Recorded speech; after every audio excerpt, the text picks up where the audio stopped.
Assalamualaikum warahmatullahi wabarakatuh. Inilah ngabuburit. Kali ini kita kedatangan Ibu Nani Widiawati, seorang dosen filsafat di Institut Agama Islam Cipasung. Selamat siang Ibu. Terima kasih telah berkenan untuk datang ke program ngabuburit Komunitas Kulum dengan Media NU Tasikmalaya. Untuk awalan saya ingin bertanya Ibu tentang background Ibu. Ibu seorang perempuan yang menempuh jalan filsafat ya Bu. Jadi teman-teman, Ibu Nani adalah dosen filsafat. Saya ingin mendengar cerita bagaimana sih Ibu memilih atau background pendidikan Ibu lah beserta cerita-ceritanya.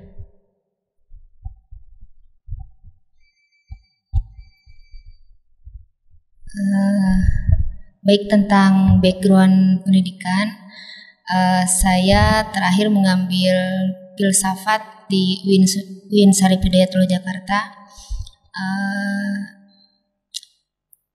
Bidang yang saya impikan sejak S1. Jadi ketika S1 itu saya dalam tanda petik dikatakan kecelakaan mengambil jurusan yang saya tidak minat di bidang itu. Nah, ketika kuliah saya banyak baca buku filsafat. Kemudian kebetulan mata kuliahnya juga banyak mata kuliah filsafat. Akhirnya kecenderungan saya ke filsafat. Ya, jadi saya sudah jatuh cinta sejak S1 ke filsafat. By the way, S1-nya apa Bu? S1-nya harus sebutan mereknya nggak? Nanti takutnya kan tadi sebut kecelakaan. Akhirnya jadi gini, jadi dulu itu orang tua tuh inginnya saya menjadi mubalik gitu ya, menjadi mubalik. Nah, waktu SMA saya suka ceramah. Saya suka ceramah. Mungkin karena suka ceramah, oh ini pantasnya jadi mubalik gitu. Tapi ketika saya banyak membaca buku filsafat, saya merasa bahwa saya nggak bisa nyeramin orang itu kan punya akal, punya akhirnya jadi saya mengecewakan orang tua gitu ya. Akhirnya ketika pas S2 orang tua menyerah, ya udah deh pilih jurusan yang disukai gitu. Nah, pas S2 mengambil jurusan akidah pemikiran, akidah filsafat gitu ya. Nah, S3 dilanjutkan, alhamdulillah, dan mendapat amanah jadi dosen filsafat itu juga cita-cita gitu ya. Jadi waktu itu berdoa sama Allah, ya Allah kalau saya tidak jadi dosen filsafat, ilmu saya gak bermanfaat. Ya. Jadi sangat teknis doanya, alhamdulillah dikabul oleh Allah. Teknis dan administratif. Iya, langsung dosen filsafat. Kalau Ibu SMA di mana Ibu? Apakah mondok? Iya, pesantren. Di mana? Di Cianjur. Di Cianjur? Iya, di Cianjur. Di pesantren? Di pesantren Miftahul Hidayah namanya. Oh, berarti dari SMP sering ceramah. Iya. Dan sudah mulai membaca. Dari SMP Sanawiyah kan saya pesantren juga, itu di Sukabumi di Gunung Puyuh. Oh, iya. Sukabumi SMA ke Cianjur. Iya. Jadi suka ceramah gitu. Mulai membaca teks-teks filsafat itu sejak dari sejak S1. S1. Iya. Oh. Jadi kalau SMA mah pure wali gitu, berceramah. Dikondisikan seperti itu. gitu. Oke, jadi tema diskusi sore ini adalah terkait literasi di pesantren.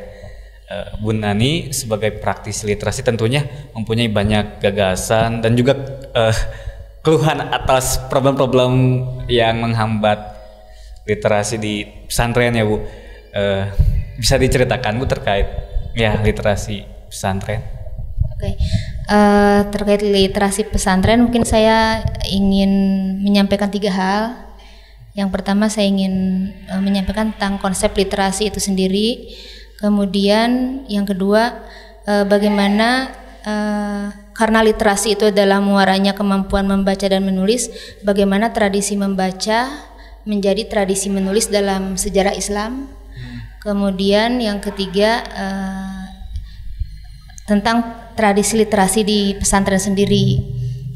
yang nanti mungkin akan ada banyak problem di situ. Nah, tentang literasi ya, kalau kita lacak ke definisi makna etimologisnya ya, itu kan literatus ya, berasal dari kata Latin yang artinya semakna dengan istilah Inggris a learned person, seorang yang terpelajar. Nah, jadi kalau mengacu pada makna leksikal tadi, bisa kita katakan bahwa definisi sederhana dari literasi adalah kemampuan seseorang ketika dalam membaca dan menulis, atau kemampuan seseorang ketika dia memahami informasi dari sebuah narasi tertulis, kemudian mengungkapkannya kembali ketika dia menulis, gitu ya. Itu literasi. Nah, jadi intinya kan membaca dan menulis ya. Dan masalahnya apa sih membaca itu gitu. Nah, membaca itu kan memahami isi teks. Membaca itu.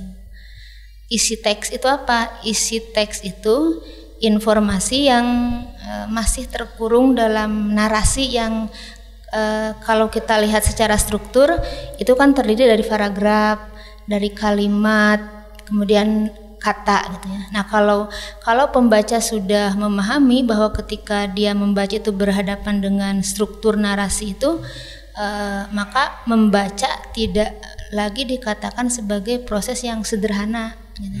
Mengapa tidak sederhana? Karena ketika kita berhadapan dengan paragraf gitu ya, berarti pembaca itu adalah tantangannya mengambil gagasan dasar yang dituangkan penulisnya melalui rangkaian kalimat yang dibangunnya gitu. Nah, dalam bahasa Indonesia kan ada teknik-teknik tersendiri gitu. Gagasan dasarnya kan di mana?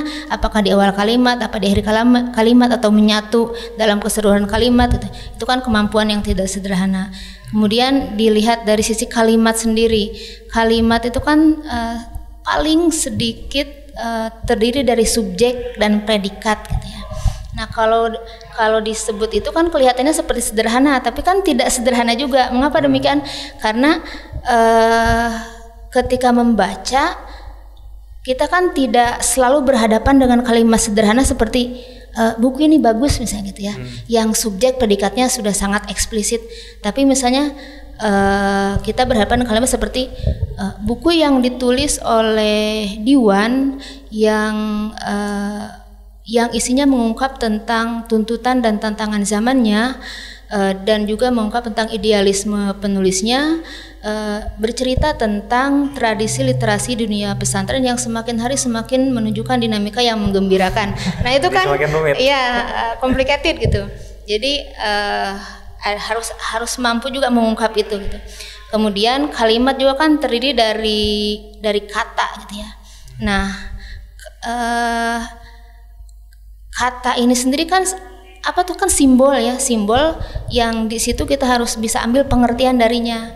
Nah, apa yang buat rumitnya? Kata itu kan tidak otonom gitu. Kata itu dia ada maknanya, ada referensinya kan gitu ya. Ada kata, ada makna, ada referensi. Nah, memisahkan kata dari referensi dan maknanya itu kan bukan pekerjaan yang sederhana. Seperti ada kata buku, kemudian kita memahaminya buku di sini, lalu referensinya adalah buku seperti ini. Ini kan bukan pekerjaan yang mudah gitu. Mengapa? Karena ada sementara kata yang sifatnya eksplisit, ada juga yang bermakna bias gitu. Seperti misalnya pipinya memerah karena memakai make up gitu ya, misalnya gitu ya. Itu kata memerah. Itu kan sederhana eksplisit, merah memang itu warnanya. Tapi misalnya gini, pipinya memerah seolah-olah bunga mawar bermekaran di tengah hamparan putihnya melati gitu ya. Itu kan bersayap mananya ya, bersayap mananya, dan menggunakan prinsip-prinsip analogi. Nah, itu kita tantangannya adalah memisahkan kata dari makna. Belum lagi kan dalam tradisi linguistik kata sendiri ada yang dipahami bahwa kata itu arbitrer sebenarnya. Disebut arbitrer itu adalah kata itu tidak merujuk pada benda dalam realitas. Jadi kata buku kan tidak mesti ini realitasnya. Seperti kata gedang dalam bahasa Sunda, referensinya kan bukan pepaya. Gitu ya. Itu kan jadi kesulitan. Jadi ketika menghadapi teks itu, itulah yang saya sebut bahwa membaca itu bukan hal yang mudah gitu. Bukan hal yang mudah sebenarnya. Itu baru dari struktur kan, belum dari konteks. Karena kata kadang-kadang tidak bisa dipahami dari strukturnya, tapi juga dari konteksnya. Misalnya gini, misalnya saya lewat nih ke depan, kemudian saya nggak tahu di sini ada yang lain gitu ya. Kemudian saya lewat saja, kemudian dikatakan bahwa ya memang kalau sapi lewat gak baca salam misalnya gitu ya. Nah kalau dari struktur kan itu sudah benar ya, memang sapi kalau lewat gak baca salam. Tapi dalam konteks tadi situasinya, cara memahaminya kan nggak selesai dengan memahami cara struktur. Oh ada yang salah nih kalau saya dikatakan sapi kan begitu. Seperti itu. Itu kemampuan membaca ya. Jadi di situ bukan hanya proses visual saja. Bukan hanya proses visual, tapi juga proses berpikir, proses yang sifatnya apa ya, psikolinguistik ya, psikolinguistik, kemudian metakognitif ya, disebut kemampuan berpikir. Berarti kan ketika memahami kalimat dalam buku misalnya ya, ini kan pikiran kita mengabstraksi. menyerap makna dari buku ini kan berarti kan mengabstraksi, dan di sini hanya esensi, di sininya di kepala kita tuh, di kesadaran kita hanya esensinya saja. Itu kan kemampuan berpikir. Nah, kemudian disebut metalinguistik yang tadi itu ada jiwanya kan, sehingga setiap kata tidak hanya selesai dibaca secara struktur, tapi juga harus lihat konteks. Kemudian disebut metakognitif. Membaca itu adalah tidak hanya proses mengambil gagasan, tapi juga bagaimana cara mengembangkan gagasan itu, bagaimana mengkritisinya, dan menerapkannya, gitu ya. Nah, kemampuan itu kemudian menjadi dasar seseorang ketika menulis. Jadi, tapi kalau yang diceritakan sama Bu Nani tadi, meruat malah Ibu baru mau membaca karena begitu rumitnya proses untuk membaca. Bagaimana maksudnya? Jadi insecure karena ya banyaknya hal-hal yang harus ditempuh dalam membaca gitu. Ya itu karena itu kan kita sering menemukan keluhan ya, atau mungkin keluhan kita sendiri ketika kita membaca lewat saja kan, manahnya apa gitu. Lepas. Ya berarti itu kan kita hanya menyelesaikan proses visual saja. Berarti tidak menempuh aktivitas yang sifatnya berpikir, kemudian metalinguistik, yang psikolinguistik, kemudian metakognitif, kita lewatkan itu. Gitu ya. Oh berarti menarik sekali ya Bu, makanya mungkin dalam pesantren-pesantren mungkin makanya awal-awal santri itu belajar tentang ilmu-ilmu alat gitu kan, agar bisa saat mereka masuki turut yang mungkin berat, mereka bisa memahami secara per kalimat juga ya Bu. Iya. Kalimat gitu. Nah untuk misalkan kalau di pesantren kan sudah disediakan gitu kan fasilitas untuk memahami teks itu. Nah kalau kita untuk teks dalam buku seperti udah di Indonesia kan itu tidak kurang untuk diinikan gitu Bu. Ilmu alat untuk memahami teks ya? Gitu. Itu tuh gimana sih gitu caranya itu ilmu alat untuk memahami teks yang seperti di buku-buku biasa gitu? Sebenarnya ada kan ilmu alatnya gitu ya. Ada logika kan, ya logika kan. Logika itu ada proposisi, kalimat itu. Apa bedanya kalimat dengan proposisi, kemudian unsur-unsur proposisi itu apa gitu. Kemudian dalam proposisi itu misalnya ada term subjek, ada term predikat, ada term copula, bagaimana cara memahami subjek, bagaimana cara memahami copula, bagaimana cara memahami predikat, itu kan ada juga dalam logika sebenarnya. Ilmu mantik gitu. Itu ada samanya.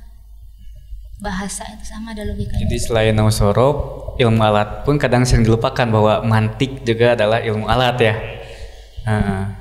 Jadi pemahaman struktur itu, bahwa ini strukturnya misalnya sebagai fa'il, sebagai mubtada gitu ya.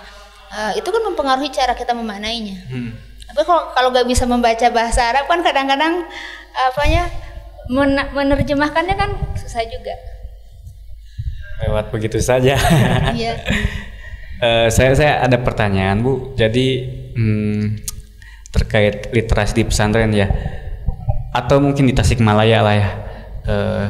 Saya nggak mendapatkan, nggak nyari data sih sebenarnya, tapi sejauh saya mengalami gitu ya, tingkat literasi atau pengalaman membaca masyarakat Tasikmalaya itu bisa disebutkan tidak tinggi gitu. Jadi agak rendah. Malahan mereka ketika ya disodorkan buku-buku pun banyak yang tidak tertarik. Bahkan saya nggak tahu apakah Kabupaten Tasikmalaya ini mempunyai perpustakaan atau tidak ya. Perpustakaan daerah yang saya maksud, apakah punya atau tidak. Itu menandakan bahwa Kabupaten Tasikmalaya menjadi daerah yang tingkat literasinya tidak tinggi gitu. Nah, padahal literasi itu sangat penting ya. Literasi tidak hanya membaca buku, juga literasi finansial, literasi lain-lainnya gitu. Yang bagaimana akan menunjang soft skill atau bagaimana kita hidup lah, akan sangat membantu sekali kan pengalaman dan pengetahuan itu. Tapi di Tasikmalaya semangat literasinya itu tidak tinggi gitu. Saya ingin mendengar dari Ibu gitu, bagaimana sih tanggapan Ibu atau pandangan Ibu terkait semangat literasi yang ada di Tasikmalaya? Baik, saya ingin menyoroti tadi literasi di pesantren dulu ya. Oke. Tradisi literasi di pesantren sebenarnya kan sudah mengakar kuat ya, itu membaca. Buktinya adalah keberadaan kitab kuning. Jadi kitab kuning itu adalah identitas pesantren. Disebut identitas, bahkan suatu lembaga tidak bisa dikatakan pesantren kalau di situ nggak diajarkan kitab kuning. Nah, bagaimana kitab kuning menjadi bagian dari tradisi literasi di pesantren? Karena kitab kuning itu menjadi textbooknya, menjadi buku teksnya, menjadi kurikulumnya. Itu kan dibaca ketika di teknik Bandungan ya.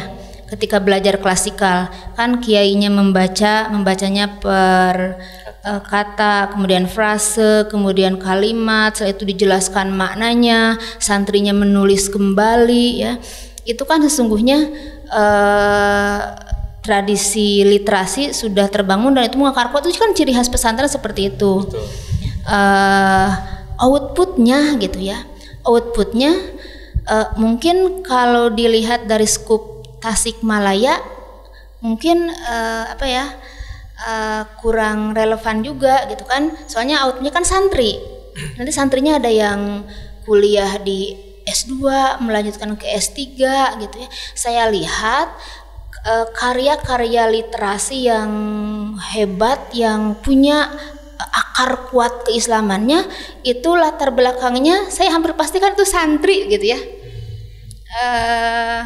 Nah, cuman kalau misalnya dilihat dari skupnya masyarakat gitu ya. Jadi gini, kalau dilihat dari lingkungan akademisi, kita akan sangat optimis. Tapi kalau dilihatnya dari masyarakat, kan akademisi bagian dari masyarakat. Sementara akademisi itu di masyarakat kan sedikit. Jadi kita akan melihat bahwa ternyata sedikit sekali nih girah literasi di Tasikmalaya gitu. Nah, kalau dikatakan di Tasikmalaya girahnya sedikit, saya pikir Tasikmalaya kan bagian dari Indonesia ya. Nah, penelitian kan sudah mengatakan bahwa minat baca di Indonesia itu kan 1 berbanding 1. Satu orang berbanding 1000. Iya. Nah, kenapa 1 orang berbanding 1000? Itu kan banyak faktor. Seperti sudah dalam tanda petik sudah malas membaca, buku-bukunya juga kan mahal gitu ya. Kemudian lingkungan juga tidak mendukung. Ini support dari pemangku kebijakan juga mungkin kurang dalam hal literasi gitu. Itu kalau kita lihat sejarah dulu, saya ingin ungkap satu perpustakaan fenomenal di Baghdad. Itu ada 350 ruangan perpustakaan itu mencerminkan 350 disiplin ilmu katanya. Oh, di satu ruangan satu disiplin ilmu. Iya, itu 350. Itu di tiap daerah ada perpustakaan, ada ratusan gitu. Itu saya ingin ungkap satu saja. Itu perpustakaan itu di tengah danau di Dan Nusa. Kemudian dibangun di kelilingnya adalah taman bunga katanya. Terus kalau kita masuk ke sana ventilasinya sangat sangat baik, penataannya sangat indah gitu, sangat luar biasa. Kemudian bertatahkan emas gitu ya, itunya hiasan-hiasannya, sampai seorang sejarawan mengatakan bahwa melihat keindahan perpustakaan ini, saya menduga katanya arsiteknya pasti sedang membuatnya di surga. Itu indah sekali gitu ya. Nah, kita dimanjakan gitu di perpustakaan itu, mau baca apapun bisa gitu, karena kan mencerminkan 350 disiplin ilmu. Buku ilmu alamnya aja katanya ada 18.000 judul. 18.000 judul. Iya, pada saat itu. Iya, pada saat itu. Nah, kenapa begitu kan gitu ya? Kita tadi kan pertanyaannya kok kita sekarang begini gitu ya. Nah, saya ingin mengatakan karena kan lingkungannya tidak mendukung dan lain-lain gitu. Saya ingin mengatakan apa sih faktor-faktor pendukung terjadi perpustakaan seperti itu gitu. Yang pertama adalah ruh agama gitu ya. Ruh agama tuh. Jadi dalam agama Islam kan ada al ilmu nurun gitu, ilmu tuh cahaya gitu. Jadi ilmu tuh betul-betul menjadi cahaya gitu ya. Ilmu tuh menjadi penyemangat gitu. Jadi niat motivasi ilmuwan itu adalah betul-betul karena Allah gitu ya, betul-betul karena Allah. Dan karena ruhnya adalah ruh agama, maka buku-buku tuh bertahan lama. Contoh misalnya Ibnu Sina. Ibnu Sina tuh beliau menulis salah satu kitab yang berjudul Asy-Syifa. Asy-Syifa itu katanya diajarkan di universitas Eropa selama 800 tahun. Bayangkan betapa hebatnya buku itu. Sampai 800 tahun terus diajarkan. Iya, kalau hari ini kan ganti pemimpin, ganti buku ya, gitu. Iya, ganti kurikulum gitu ya. Nah, itu semangat agama. Nah, Al-Farabi itu ya yang penulis gitu ya. Penulis itu sangat zuhud kan, diriwayatkan sangat zuhud. Dia katanya hanya mempunyai 2 baju saja. Jadi kalau baju yang satunya kotor dicuci gitu ya, dipakai gitu. Sekali ewan gitu ya. Iya gitu. Saking sederhananya. Iya, saking sederhananya. Jadi padahal Al-Farabi hidup di istana. Uangnya kemana? Uangnya disumbangkan gitu. Jadi kan betul-betul motivasi karena Allah, tidak motivasi proposal, tidak motivasi ya gitu ya. Pas sekarang motivasi karena iya gitu ya. Yang kedua, pemimpinnya kan tidak mengeksploitir keikhlasan ilmuwan gitu. Jadi didukung. Apa bentuk dukungannya? Bentuk dukungannya setiap penulis itu dia memperoleh imbalan emas berat buku yang ditulis. Gitu. Jadi pada waktu itu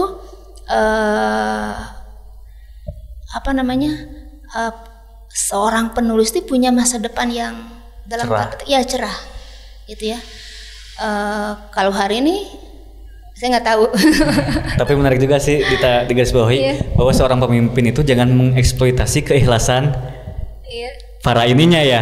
Itu digambarkan ya betapa dukungan pemimpin pada waktu itu. Jadi pemimpin itu sangat respect dengan ilmu, dekat dengan ilmu. Jadi dikabarkan di istana itu ada ruangan khusus untuk ilmuwan, semacam kajian-kajian gitu ya, ruangan kajian, dan itu ada akses langsung ke istana. Jadi khalifah juga jadi mustami gitu.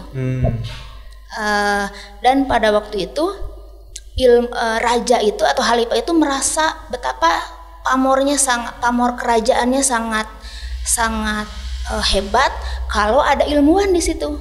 Maka kita tahu kan Al-Farabi diamnya di istana. Al-Ghazali juga kan tuh di Madrasah Nizamiyah kan, di kekhilafan Nizamul Muluk. Itu jadi setiap khalifah pasti ada ilmuwannya di situ. Dikelilingi oleh saintis gitu ya. Terus yang ketiga adalah apresiasi dari masyarakat. Jadi masyarakat itu katanya dulu itu kalau ada ilmuwan masuk ke satu kampung itu masyarakat menyambutnya laksana kenduri. Gitu. Jadi kan kita bisa membayangkan bagaimana girah perkembangan literasi pada masa itu karena banyak faktor yang mendukungnya. Padahal kita tahu kan dalam sejarah Islam pergantian dinasti selalu ditandai dengan peperangan.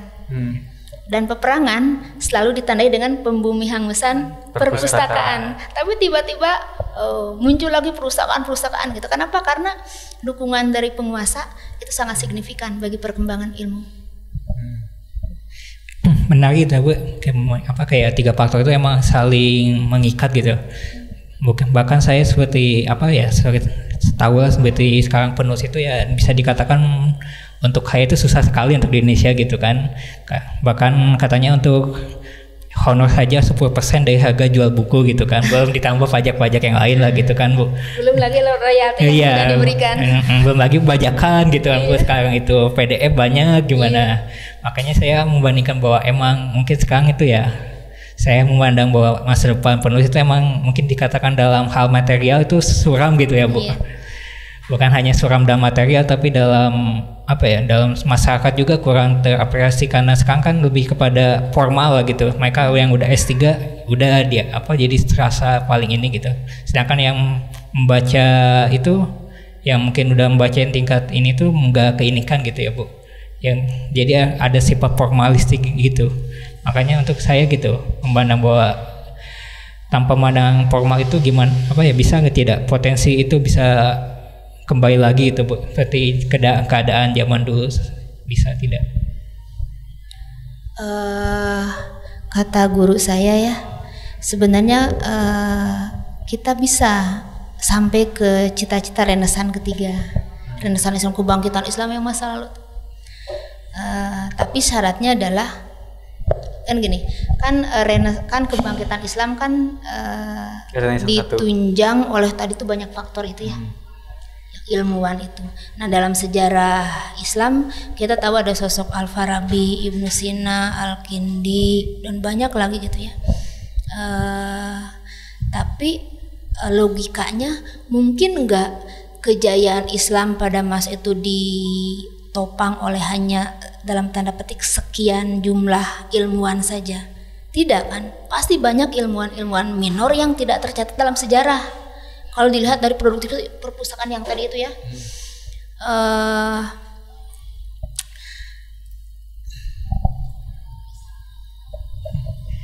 yang banyak yang kita arahnya tadi kemana tadi? Apakah bisa kembali lagi gitu?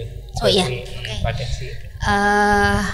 Jadi kan nggak mungkin sejarah Islam itu dibangun hanya segelintir ilmuwan saja. Jadi kita bisa sampai ke arah itu, tapi juga faktor-faktor itu kan harus ada juga. Jadi harus ada Ibnu Sina untuk konteks zaman sekarang, Al-Farabi untuk konteks zaman sekarang. Yang Ibnu Sina itu digambarkan beliau tuh 10 tahun tuh hafal Al-Quran. Kemudian dia mampu menyelesaikan masalah filsafat dalam waktu 6 bulan tuh 28.000 masalah filsafat. Kita dalam 4 tahun kalau kuliah S1 berarti menyelesaikan 1 masalah saja kan? Skripsi. Iya, skripsi. Nah, berarti kita membutuhkan orang-orang kaliber itu, ilmuwan seperti itu, yang etos intelektualnya sangat kuat gitu ya. Yang kalau melihat kekuatan intelektual yang tadi kita gambarkan, gak mungkin kalau ditumbuhkan secara otonom oleh diri sendiri, ada kekuatan spiritual yang menunjang juga. Iya, ada kekuatan spiritual. Seperti keikhlasan itu kan luar biasa. Seperti niat menulis karena Allah itu kan luar biasa. Itu semangat spiritual itu kan, ruh itu akan nanti kan akan merefleksi ke tulisannya, karyanya. Iya, ke karyanya. Jadi, makanya kayak gak heran kalau misalnya kita tadi tahu bahwa karya Ibnu Sina itu dipakai sampai 800 tahun. Itu formalnya saja kan. Kalau tidak formal kan sampai hari ini. Kalau di aplikasi laptop itu ada Natura Sound Therapy. Pernah dengar? Natura Sound Therapy. Oh iya. Terapi suara musik. Saya yakin itu basicnya Al-Farabi, tokoh musik dalam Islam.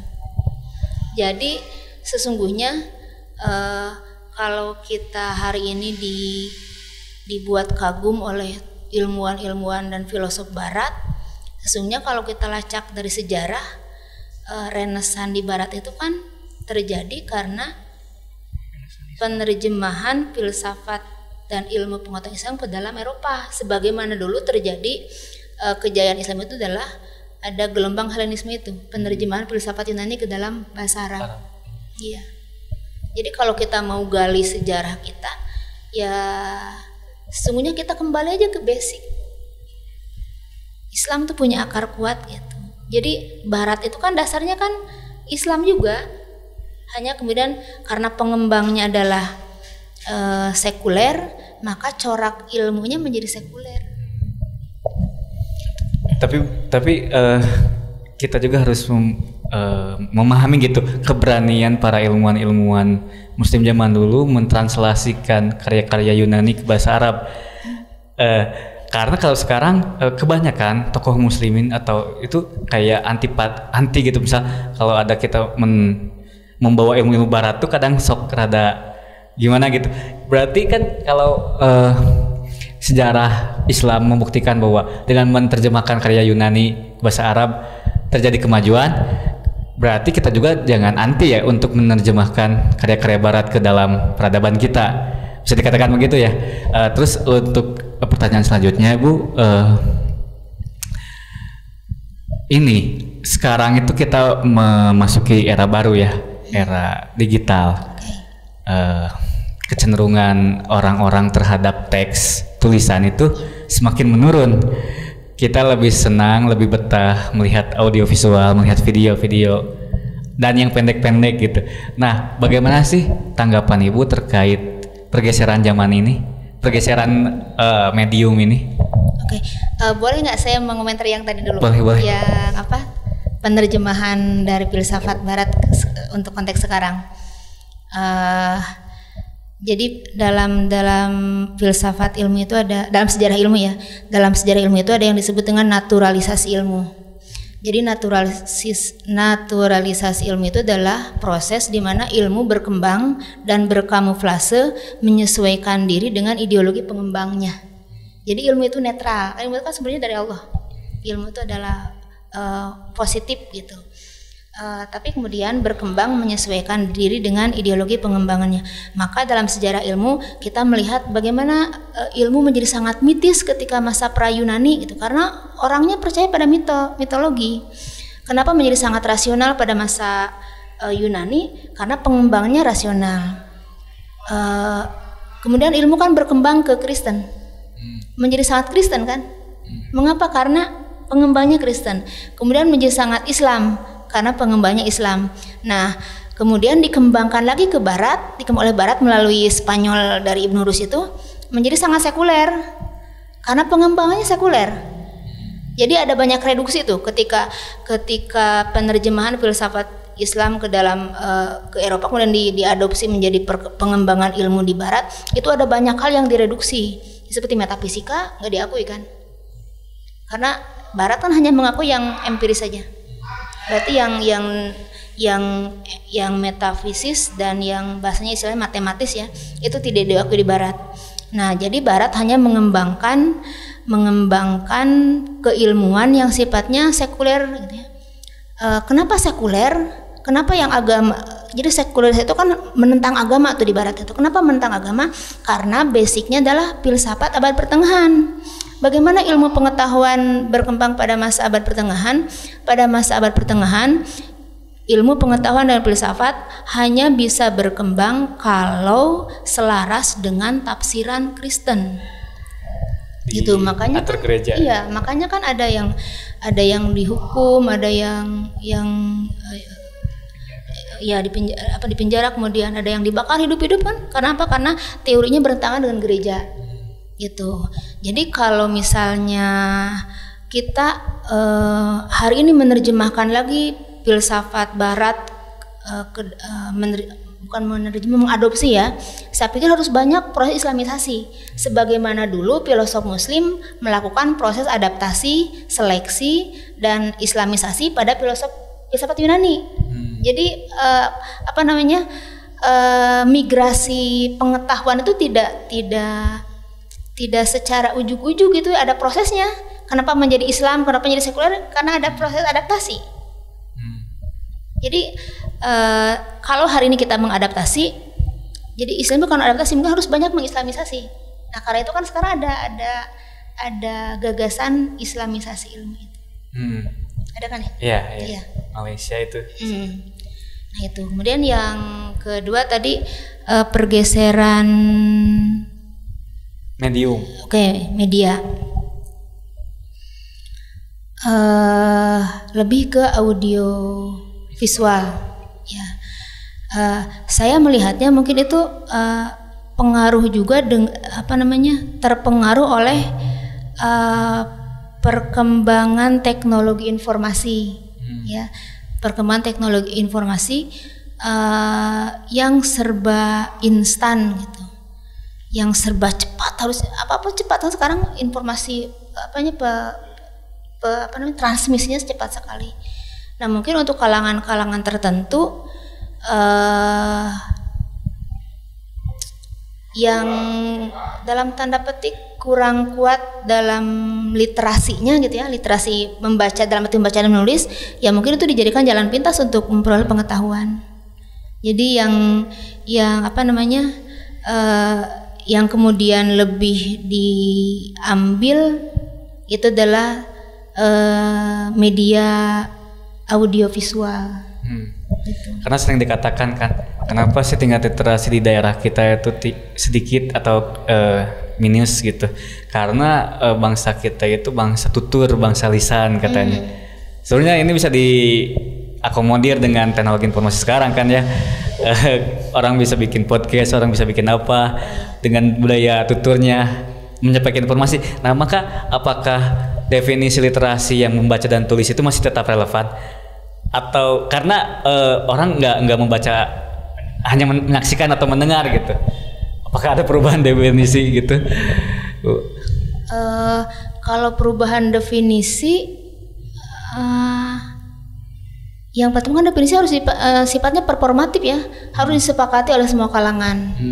Kalau kita membuat definisi baru, berarti kita harus menemukan apa sih, ada anomali nggak, ada hal yang salah nggak di definisi yang sebelumnya, sehingga kemudian kita menambahkan definisi baru dengan tadi itu ya, dengan mendengar misalnya gitu ya, dengan mendengar kemudian. Jadi cara membaca di situ kalau menurut saya gitu ya, dari tradisi membaca, saya belum menemukan sisi rasionalitas bagaimana tradisi mendengar menjadi tradisi menulis gitu ya. Tapi kalau tradisi membaca itu kan sudah sudah diakui sejarah dan secara normatif kan ada gitu ya, dari Iqra misalnya gitu ya. Kalau kita kembali ke basis normatifnya, kalau Islam kan Al-Quran dan hadis. Dalam Al-Quran kan ada Iqra gitu, perintah membaca. Kemudian dalam hadis kan ada satu riwayat yang disampaikan oleh Imam Ahmad yang menyatakan bahwa Nabi SAW bersabda bahwa makhluk yang pertama kali diciptakan adalah kolam katanya, adalah pena. Kemudian aku perintah dia Tuhan maksudnya memerintahkan kepada pena, tulislah katanya. Nah pena bertanya, apa yang harus aku tulis? Kemudian dijawab oleh Allah, tulislah apa yang telah ditakdirkan dan apa yang ada sampai hari kiamat katanya gitu ya. Nah dari situ, dari perintah Iqra itu ya, membaca gitu ya, sesungguhnya saya melihat bahwa tradisi literasi dalam arti pergeseran membaca ke menulis sesungguhnya dimulainya oleh Islam. Jadi bukan Arab, karena Arab itu tadi tradisi tutur itu, yang ketika syair itu ditransmisikan secara verbal saja. Itu jadi literasi saya lihat justru datangnya dari Islam pertama kali. Kan dari Al-Qur'an itu jadi katanya Al-Qur'an itu kan punya daya sentrifugal. Sentrifugal itu daya ledak keluar gitu ya. Jadi melahirkan banyak sekali disiplin ilmu. Contoh misalnya dari Al-Qur'an gitu ya. Dari Al-Qur'an itu melahirkan ragam ilmu agama seperti ilmu tafsir, ilmu apa lagi? Tajwid. Ya itu untuk membacanya. Kemudian asbabun nuzul, muhkam mutasyabih, nasih mansuh, munasabah dan banyak lagi. Kemudian dari hadis juga ada hadis, ada rijalul hadis kan, ada gharibul hadis, banyak sekali. Kemudian dari Al-Qur'an ada aspek hukumnya, itu melahirkan kajian-kajian tentang madhab-madhab fikih, Imam Hanafi, Imam Syafi'i, Imam Maliki. Kemudian dari aspek dari aspek akidahnya itu lahir kajian-kajian. Ada kalau dibahasakan dalam artian aliran pemikiran itu kan kita kenal ada Mu'tazilah, Jabariyah, Khawarij dan seterusnya. Kemudian dari aspek tasawufnya gitu ya, itu kan ada ragam kajian tentang tasawuf akhlaki, tasawuf falsafi, tasawuf yang Robi al-Adabi itu tasawuf irfani. Itu kan dari situ aja kan kajiannya, dari perintah membaca gitu ya. Dan kalau kita lihat bagaimana perintah membaca itu ya, pada waktu Jibril menyampaikan perintah itu kan tidak disodorkan satu tulisan ke hadapan baginda Nabi. Jadi kalau dalam analisisnya Quraish Shihab itu bisa baca apa aja perintah itu, bisa baca Al-Quran, bisa baca novel kalau sekarang gitu ya, bisa baca buku akademis, bisa apapun gitu ya. Yang penting katanya harus niatan karena Allah, Bismirabbik gitu ya. Nah kalau kita kaitkan dengan epistemologi ya, filsafat ilmu, kan tadi membaca tuh membaca apa saja, kan membaca yang ada sebenarnya. Nah, yang ada itu kalau dalam epistemologi Islam bervariasi. Adanya tuh ada yang bersifat teks, yang tadi itu kan Al-Quran dan hadis dan sunnah. Ada yang bersifat fisik, maka membaca alam semesta. Ada yang bersifat metafisik, maka membaca entitas-entitas metafisik. Ada yang bersifat matematis katanya. Matematis itu adalah keberadaan yang pada dirinya dia metafisik tapi berkaitan dengan yang fisik. Bisa membayangkan nggak wujud itu? Dia dirinya, kalau yang fisik kan ini fisik ya. Kalau yang metafisik kita tahu ya, Allah itu metafisik. Kalau yang matematik itu adalah dia metafisik sebenarnya, tapi bisa berkaitan dengan yang fisik. Seperti bilangan, angka ya. Angka itu kan metafisik, karena kita gak pernah melihat wujud satu. Iya. Tapi kemudian atau kita melihat apa sih wujud tiga makhluk yang namanya tiga, kan kita belum bukan nggak ada, tapi tidak fisik. Tapi kemudian bisa berkaitan dengan yang fisik, seperti kita katakan misalnya hari ini kita bertiga berbicara tentang literasi. Tiganya mana? Tapi kan orang yang adanya gitu ya. Nah itu bisa menjadi kajian-kajian. Jadi kajiannya tidak hanya ilmu agama itu, jadi banyak sekali kajiannya. Menarik gitu ya Bu, misalkan kan tadi kan dari pertengahan gitu kan menjabarkan kayak ilmuwan Islam, dan mereka itu seperti membaca apa saja tuh mau gitu, karena mereka berlandaskan bahwa membaca apapun itu perintah agama. Sedangkan sekarang gitu ada reduksi makna membaca itu. Dalam masyarakat itu membaca itu yang baik dalam agama itu membaca kitab atau Al-Quran saja gitu. Dan misalkan membaca buku-buku teks umum atau apa itu bukan perintah agama gitu. Kalau sekarang itu, kalau saya tangkap gitu fenomena sekarang gitu. Nah untuk memberikan apa ya kayak makna membaca secara ini itu gimana gitu, bahwa membaca semua itu ada perintah agama gitu.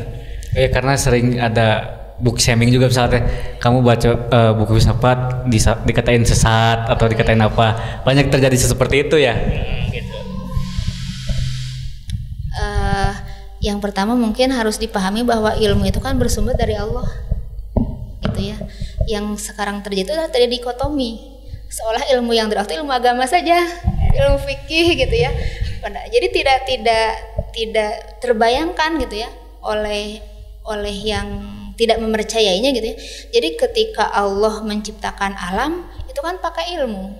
Nah ilmunya itu kan mungkin diterjemahkan oleh fisikawan, oleh matematikawan gitu, sehingga kemudian kita lupa bahwa matematika itu sebenarnya ilmu agama gitu ya. Sebenarnya kalau ini ya ilmu kan dari Allah gitu ya. Ini menarik ya kata Al-Jahij.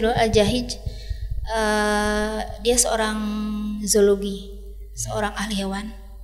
Kata Al-Jahij, bagiku zoologi adalah ilmu agama karena bisa mengantarkan aku pada Tuhan. Jadi yang mungkin gitu ya, orang tuh kalau melihat tafsir kelihatan lafaz Allahnya gitu ya. Kalau membaca fikih kelihatan lafaz iya nabinya gitu, kelihatan agamanya. Tapi kalau baca filsafat mana Allahnya gitu. Nah, itu mungkin harus apa ya, kita yang pertama meredefinisi makna ilmu itu sendiri, jangan ada pemisahan nih. Soalnya ilmu ini ada ilmu agama, ada ilmu umum gitu ya. Ya kalau karena ada dikotomi itu, orang kemudian merasa antipati dengan ilmu yang umum. Oh, kamu ke ilmu agama saja, kamu ke sekolah agama saja gitu ya. Jadi lupa bahwa sumber segala sesuatu adalah Allah gitu. Dan semuanya ilmu Allah meresap dalam segala sesuatu. Baik itu yang sekuler perfilman atau kesenian, itu juga ilmu agama sebenarnya Bu. Ya seperti seni musik kan banyak diperdebatkan gitu ya. Iya. Padahal kita bicara juga pakai musik ya. Pakai bunyi, pakai nada. Iya, ada nada. Oke Bu, jadi dalam diskusi kita kali ini tuh ada format tanya jawab gitu. Ada yang mau bertanya? Oke, Kang Hagi. Mana Kang Hagi?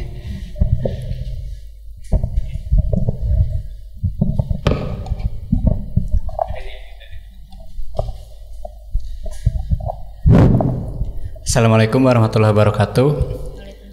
Nama saya Muhammad Hagi, ikut terlibat di komunitas Kulung. Sebelumnya saya merasa senang dengan uraian-uraian Ibu Nani tadi ya. Selaku pengajar filsafat mungkin terlebih memahami ilmu pengetahuan, perkembangan ilmu pengetahuan. Tadi saya menyimak obrolan-obrolan tadi seperti membaca novel Orhan Pamuk, Benim Adam Kirmizi, My Name is Red.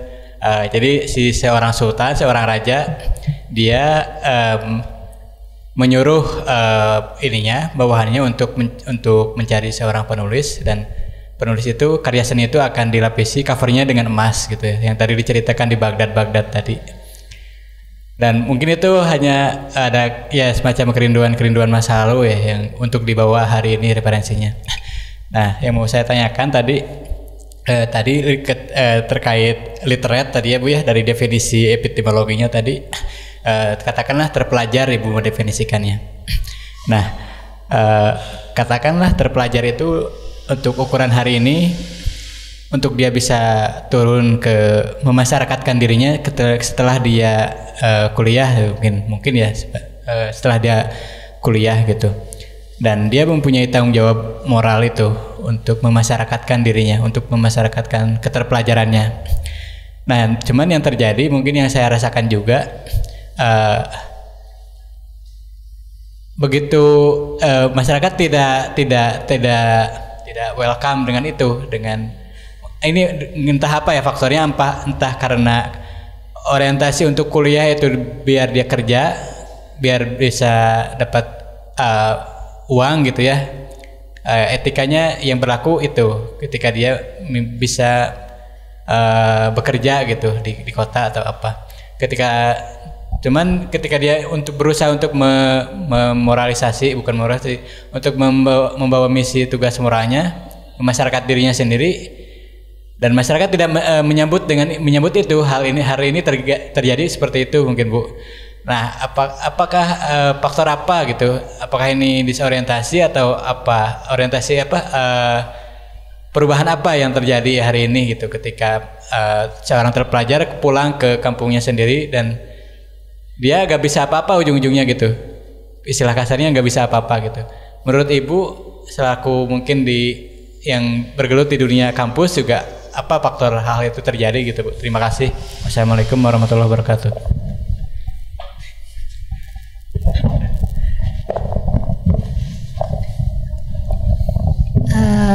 Langsung. Oke. Baik ya. Tadi saya ingin mengulangi apa yang tadi saya sampaikan menurut guru saya gitu ya. Jadi kita bisa mencapai renaisan Islam itu, tetapi banyak hal yang harus kita siapkan gitu ya. Yaitu orang-orang yang sekaliber Ibnu Sina, Al-Farabi gitu ya, dan itu tidak dicapai dengan singkat cukup membalikkan telapak tangan, tidak gitu ya. Kan Roma itu tidak dibangun dalam satu hari gitu ya. Jadi kata guru saya, kita memerlukan waktu 300 tahun katanya untuk renaissance itu, dan itu memerlukan orang-orang yang sekali berhebat itu gitu ya. Nah, jadi untuk mengubah orang itu, misalnya kita dari lingkungan literat, kemudian kita pulang kampung, kita pesimis dengan keadaan lingkungan sekitar kita gitu ya. Ya memang itu adalah resiko perubahan tuh gitu. Merubah itu tidak cepat. Merubah kultur itu tidak cepat. Dan yang paling rasional perubahan itu kan dimulai dari diri kita, untuk menjadi contoh gitu ya, untuk menjadi contoh bagi orang-orang terdekat kita. Kalau kita berkeluarga, mungkin contoh bagi anak-anak kita gitu, nanti akan menjadi contoh bagi tetangga-tetangga kita. Jadi tidak langsung, tidak bisa kita datang langsung, oh kita buka perpustakaan, ayo kita paksa orang-orang jadi pinter, ya nggak bisa begitu. Itu membutuhkan waktu yang sangat lama, dan kita harus bersabar untuk itu. Roma tidak dibangun dalam satu hari. Iya. Okay. Quotes of the day. Bu, ada ini nggak sih kayak harapan dari Ibu terkait, atau mungkin tidak dulu harapan, siasat Ibu untuk membuat renaissance kecil-kecilan di Tasikmalaya ini? Karena ya banyak orang bermimpi gitu ya. Mungkin saya juga bermimpi seperti ini, bahwa Tasikmalaya bisa dulu di awal-awal 2000-an itu pernah dikatakan bahwa Tasikmalaya itu menjadi kiblat sastra. Terus sampai hari ini juga Tasikmalaya dipredikatkan sebagai kota santri. Santri sama dengan orang yang mencari ilmu. Berarti kota pengetahuan, bisa dikatakan seperti itu. Walaupun saya tidak merasakan manifestasinya di sekeliling kita gitu. Nah, saya jadi berharap juga, jadi bermimpi bahwa pada masa-masa dekat ini Tasikmalaya pun bisa menjadi kota ilmu pengetahuan kembali gitu, kota pendidikan. Nah, saya ingin dengar bagaimana harapan Ibu terkait Tasikmalaya, terkait literasi di pesantren. Yang pertama kan itu tadi harus dimulai dari diri sendiri. Kalau kita ingin yang lain menulis, kita dong harus menulis gitu ya. Sekarang ini saya dalam rangka tahadus binimah, dan mudah-mudahan jadi menular ke kawan-kawan yang lain ya. Jadi saya selalu menyediakan waktu untuk menulis gitu. Kalau dulu menunggu luang. Kalau sekarang kalau menunggu waktu, saya kehabisan waktu. Kapan menulisnya? Makanya saya menulis dimanapun, di handphone saya gitu. Kalau orang mungkin Bu Nani lagi WA segala macam, padahal saya lagi di catatan nulis gitu. Jadi bahkan di bis, kemudian saya nganter anak ke, misalnya dulu kan Gebu belum tutup ya, anak-anak bermain, saya tuh nulis sampai kalau nulis di laptop berarti sekitar 4 halaman 5 halaman bisa lah. Di HP? Iya, di HP itu, kemudian dipindahkan ke laptop gitu. Nah itu kemudian saya suka memotivasi teman-teman gitu ya, teman-teman bahwa ya kalau hidup nggak berkarya, apa so what gitu ya, lantas apa kalau kita hidup nggak berkarya? Saya suka mengatakan begini, kita ini hidup, kemudian misalnya kemudian kita hidup saja, kita tidak ada mengalir saja gitu ya. Kemudian suatu saat kita kan harus meninggal, dan karena kita hidupnya juga tidak baik-baik amat gitu ya, orang nggak mengenang kita gitu ya. Mungkin keluarga kita seminggu lah menangisi kita, tapi kemudian minggu kedua melupakan kita, maka hidup kita tuh gak ada manfaatnya gitu, bagaikan debu yang lewat begitu saja lalu dilupakan orang Apa mau kan begitu gitu ya. Kalau menurut saya gitu ya, terlebih untuk akademisi, menulis itu amal solehnya, amal jariahnya itu adalah menulis. Ya kalau kita gak berkarya, lantas siapa? Kalau kita gak menulis, siapa lagi? Kan hanya kita yang harus, hanya manusia. Menulis itu kan pekerjaan manusia. Kegiatan keilmuan itu kegiatan manusia, kegiatan kita banget. Kalau kita sebagai manusia gak melakukan itu, siapa lagi? Gitu ya. Jadi saya suka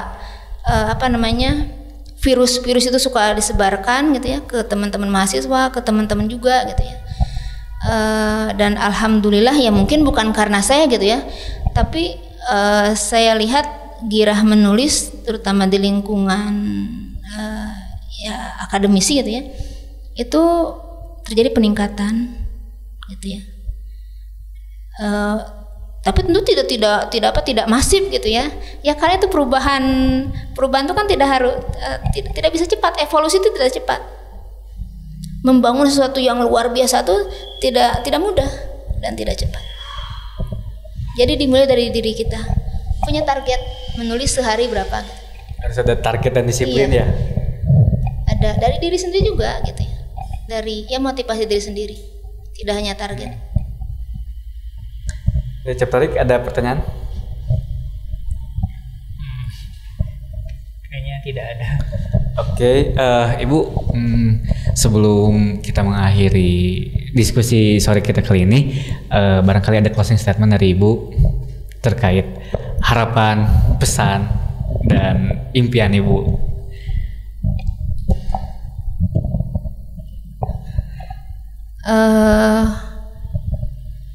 Bagi saya Renaissance Islam itu adalah mimpi ya, mimpi. Dan mimpi itu akan terwujud kalau kita sama-sama melakukannya. Kita sama-sama dan mulai dari sekarang. Jadi hari ini gitu ya, paling tidak obrolan kita di sini ini adalah saya berharap menjadi bagian dari upaya Renaissance Islam untuk 300 tahun kemudian. Kita menjadi bagian satu batu bata kecil di bangunan Renaissance. Sekalipun kita tidak merasakan gelora Renaissance Islam itu nanti gitu ya. Tapi hari ini kita sedang dalam proses. Oke, saya sangat setuju sekali. Dan itu sebuah keikhlasan ya Bu, karena kita berjuang untuk sesuatu yang tidak kita rasakan. Itu mungkin tahapan ikhlas yang level tinggi gitu ya. Kita akan menjadi batu bata bagi bangunan Renaissance Islam nanti. Saya pun senang dengan istilah Renaissance Islam. Akan ada masanya kebangkitan kembali Islam, kebangkitan kembali ilmu pengetahuan di dalam peradaban kita. Itu sangat menarik sekali. Terima kasih Ibu Nani atas obrolannya, atas diskusi sore kali ini. Terima kasih juga Chapterik sebagai co-host sore kali ini. Saya Diwan Masnawi menutup acara ini. Wassalamualaikum warahmatullahi wabarakatuh.